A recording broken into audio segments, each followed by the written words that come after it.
listener production.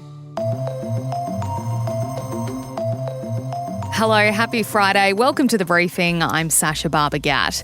When the new year comes around, a lot of us like to look ahead and set goals for our future self. Maybe it's wanting to get fitter or richer or happier, or even just drink more water and read more. But more often than not, we don't stick to them. In fact, around 80% of resolutions fail by the end of January. I think the fall down comes around the planning piece and putting in structures that can actually help to scaffold the effort that they need to be maintaining over time to get where they want to go. So how do we make them stick? And are resolutions a healthy form of goal setting, or should we be doing something completely different? All that coming up in the second half of the episode. First though, Katrina Blowers is here with me for today's headlines. It is Friday, the 2nd of February. Hello, Sacha. Hi, everyone. Well, the US is going to launch airstrikes at Iranian targets in Syria and Iraq. This is in retaliation after a drone attack killed 3 US soldiers and injured 41 others in Jordan, close to the Syrian border on Sunday. We will take all necessary actions to defend the United States, our interest, and our people. That's US Defense Secretary Lloyd Austin. The US blamed an Iranian-backed militia group called the Islamic Resistance in Iraq for that attack, and they have claimed responsibility. Now, Iran has denied any role in the attack. There isn't an exact timeline on when the strikes will take place, Sacha, only that they will depend on the weather.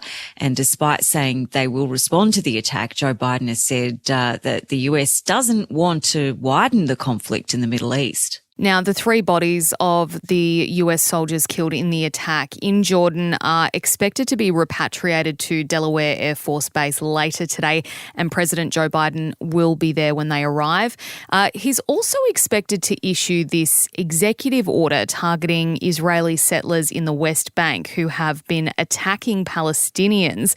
And this comes amid fast-growing frustration in the US and UK at Israel's trajectory in the war and its refusal to contemplate the establishment of a viable Palestinian state. It's been revealed $57 million in donations made to Australia's political parties came from unknown sources. The AEC released its analysis of political returns for the last year yesterday, showing Labor and the Coalition were handed about $200 million from donors over that period, while an analysis by The Guardian has found about a quarter of the cash given to the major parties had unknown origins, Katrina. Yeah, so this practice where none of us know where the funding comes from, except, I guess, for those who gave it and those who received it, is called dark money. And parties are only required to reveal who made a donation if the amount is over $15,200. So we do know some of the donors who forked out the cash, including Sportsbet and PwC. Anthony Albanese has already said he's looking to reform the rules around this space by the next election. That could include lowering the disclosure threshold to only $1,000 and introducing a cap on how much money can be given. That'll be a significant shake-up in that space. Yeah, definitely. And we also know some of the other amounts of money given out that have to be made public. Young energy trader Marcus Castaris gave $1 million to Climate 200. So that was to help it influence federal policies to favour renewable energies. And that's a big space where these political donations can, the waters become a little bit murky as to, who's giving the money and why are they giving the money? What are they trying to influence? A Perth investor donated $1 million to conservative group Advance Australia while it campaigned against the Indigenous voice. Gina Reinhart, she backed the Liberals with $150,000, and packaging boss Anthony Pratt favoured Labor with $1 million. So lots of money being thrown around. Interestingly as well, the Nationals did have the lowest percentage of dark money, but we do know Philip Morris donated $75,000 their way.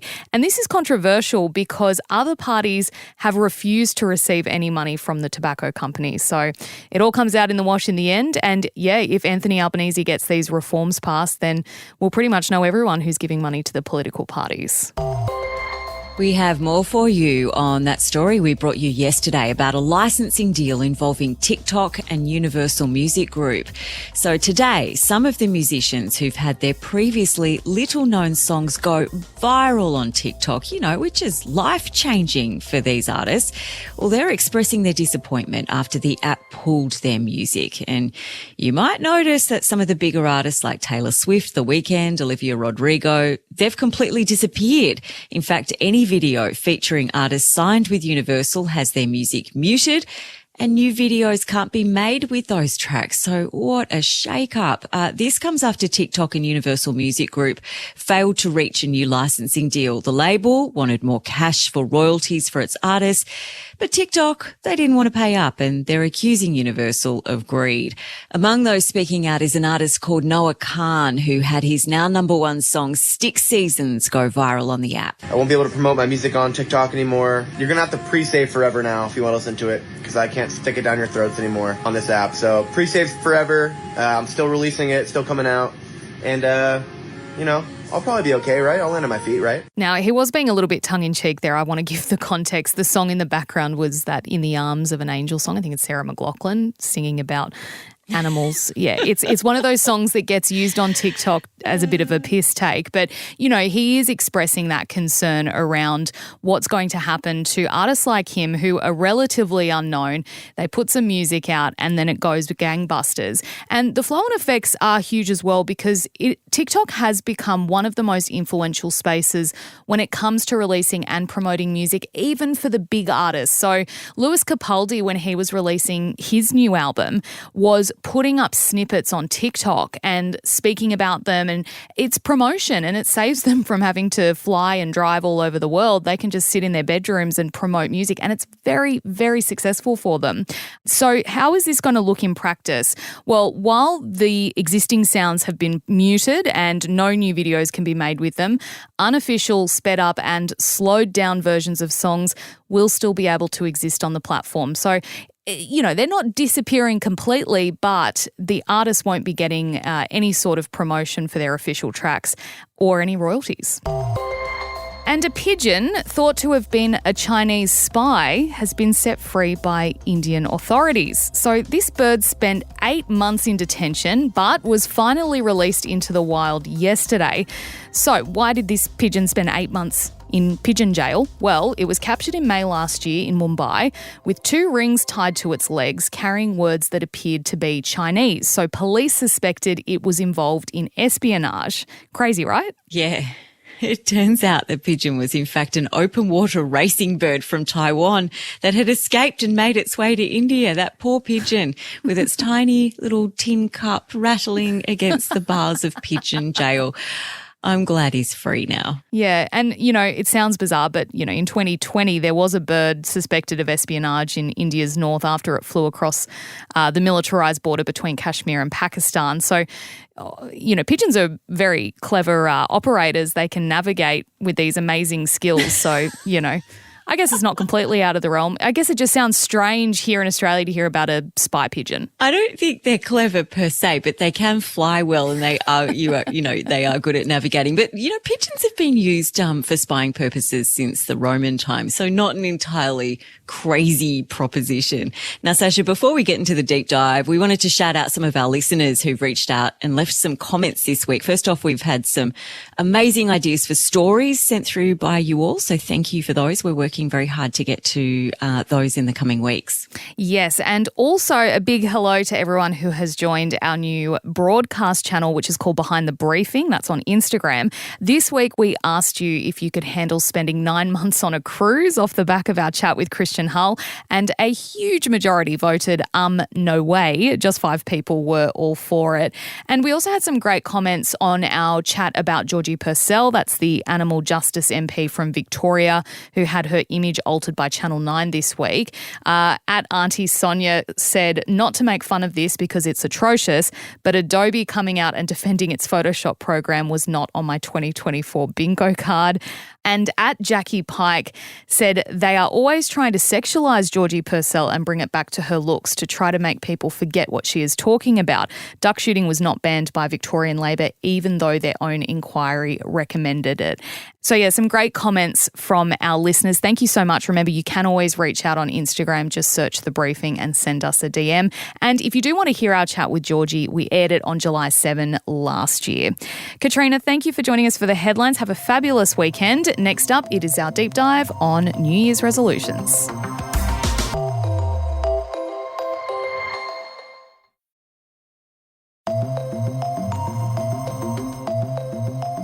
I want you to think back to your first week of this year. I know it was such a long time ago, but do you remember how you were feeling about 2024? Was it excited, energised? Were you ready to take on the world?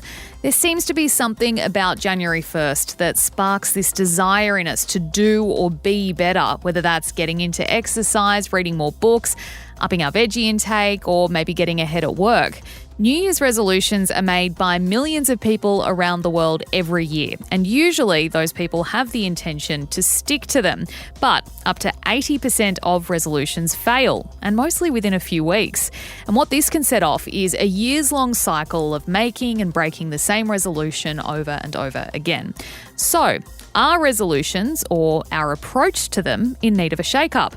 I'm joined now by Dr. Gordon Spence from the University of Sydney, who specialises in coaching psychology. Dr. Spence, thanks for joining us on The Briefing. What is it about January 1st that triggers this desire in us to improve or change ourselves? Yeah, I think one of the things about it is it's obviously a pretty significant calendar date. And what behavioural scientists have actually been researching for quite some time is actually the impact of significant calendar dates on behaviour, particularly change behaviours. And so in that particular branch of behavioural science, researchers don't just look at New Year's. They look at all sorts of other significant moments in the calendar. So change of seasons, starts of school years, birthdays, obviously, all these sorts of things. They provide sort of temporal landmarks, if you like, and the way they describe it is that these temporal landmarks are kind of useful because they allow us to, if you like, start a new mental accounting period where we can sort of close off the previous period and sort of almost put our imperfections of the past to the side and start a new slate, as it were. So it's not just New Year's, it's a whole bunch of different dates in the calendar that can potentially give us opportunities to do this. The other thing about that is it also encourages people to be able to sort of almost pull back and look at the bigger picture of their life and get focused on, you know, their aspirations and some of their hopes and dreams, etc., and sort of come at life more from a top-down type of approach where they're thinking about that bigger picture and using then, you know, their ability to think about what they want to do and start to make some plans and get moving. So it's actually a really interesting area, this fresh start effect driven by significant dates in the calendar. Yeah, I feel like New Year's resolutions used to be, I don't know, I felt like there was more social pressure to have a New Year's resolution, and it was usually something really clear-cut. It wasn't just, oh, I want to spend more time outdoors. It was like, I want to quit smoking. I don't want to drink anymore. I need to lose 10 kilos. And I've noticed, at least to me, in my social bubble and, you know, the people I spend my time with, that trend has really sort of died down a little bit. What are we seeing these days in terms of how people are approaching, say, the new year and kind of what their most common goals are that we're seeing at the moment? Yeah. So I think you're right. I think your perception of these things and their prevalence is determined by the social bubbles and social circles that you move in. I think it's also impacted by age as well and certain stages of life. You know, maybe let's talk about sort of early 20s, early 30s, when people are really striving and aspiring for things, that maybe that tendency is stronger. I haven't read any research on that, but that would be my hunch. And then in terms of the sorts of goals that people use these calendar dates and New Year's for, is that a whole range of things. So I think probably health, in all the research reports I've read, tends to be fairly much top of the tree, followed by relationship goals and career type goals, financial goals. It's the full gamut, really, of sort of human preoccupations that really get a chance to be moved on and addressed by the setting of these resolutions. And perhaps another answer to your question might be, maybe people are realising that actually New Year doesn't have to be the time in which these things are done, that, as I've already said, the other dates, significant dates in the calendar also provide these opportunities. So we really don't need to wait until 31st of December rolls around to start thinking about these things. We can kind of get going at any stage. The old adage with New Year's resolutions is you have the best of intentions for the first 3 to 4 weeks of January. By February 1st, you've dropped off. What is it that makes us kind of fall off the wagon, so to speak, when we're setting goals for ourselves? I think, having worked in this sort of space and talked to people about goal setting for, 25 years, my strong feeling about this is that people generally don't do enough in terms of thinking through. People need to be clear on what exactly they're trying to achieve, but also the reasons why. What's the motivation? How is life going to be better as a result of me being able to hit this aspiration or this goal that I'm laying down for myself? And so I think particularly with New Year's resolutions where they can come unstuck, and if you look at some of the literature around goal achievement in respect of New Year's resolutions, pretty much less than half people who set resolutions tend to attain them. Depends on, which studies you look at, but the success rate's not great. So what you're saying is absolutely right. And I think it's because people don't do enough in terms of setting themselves up for it and thinking through and a planning process to actually work out, the how, when and where of their goal setting and their goal progression. So it's really, I think the fall down comes around the planning piece and putting in structures that can actually help to scaffold the effort that they need to be maintaining over time to get where they want to go. Do you think setting resolutions in the general sense is healthy? Is it healthy behaviour, or is it something that we need to kind of ditch and look at it in a completely different way? Well, I don't see it as being unhealthy. Obviously it can be more or less effective, but there's nothing unhealthy about it. I think human beings are goal-directed beings, and so we're always sort of thinking and try to move into the future in ways that can be most effective, most satisfying.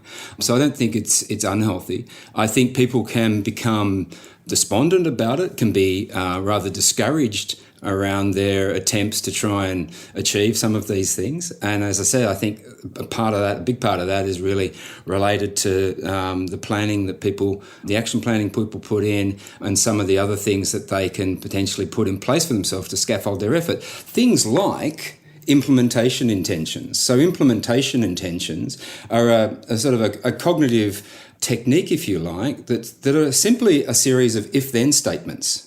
Right? If X, then Y. So if I go to the supermarket and I've got an aspiration around losing weight or eating more healthily or whatever it might be, if I go to the supermarket, then I'm going to go to the fresh fruit section first, or I'm just going to shop around the outside of Woolies rather than those middle aisles where all the processed canned food tends to hang out.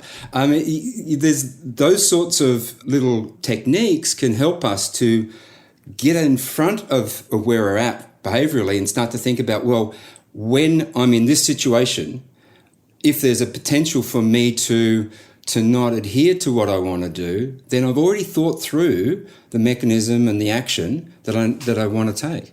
And so those sorts of things, again, are just part of a more complete way of planning for the things that we're aspiring to achieve.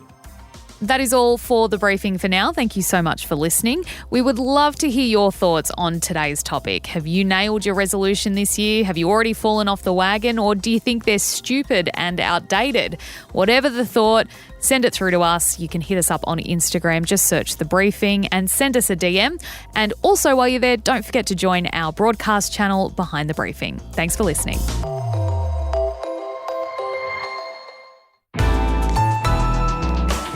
Listener.